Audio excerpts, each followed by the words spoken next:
ปิ้งปลากระเตาพี่น้องปิ้งมะลาง มังอะไร มะละเดี๋ยวมะละเสียบปลากระเตา แต่วันฟัง สาวน้อยบ้านพงยนต์นางตาวัน ปีมาลาปีมาลา ปิ้งปลากระเตาพี่น้องเสียบไข่ไต่มีปลาหน่อยเผ็ดเอาบอหัวหอมผักอีขู่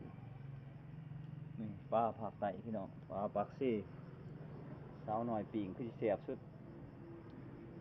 อร่อยจริงๆเอาใส่ตะวันปลานี่ได้มาได้ใส่นะเอาแต่ปักซี่พุ่นน่ะ แม่ละตัว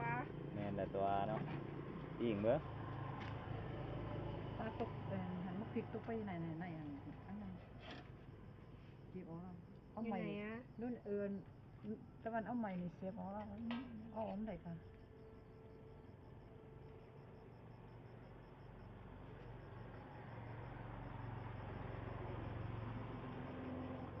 มาเด้อ เอ้ยมื้อนี้คือสิแสบเว้ยปลากระเตา แสบแห้ง แสบแห้งบ่เรียนอยู่มอช่างไหนนี่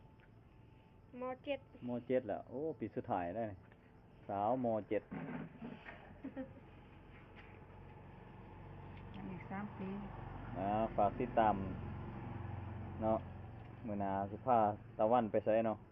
ไปตึกเบ็ดบ่ไปกินข้าวปลา ไฟใหม่กิน น้ำท่วม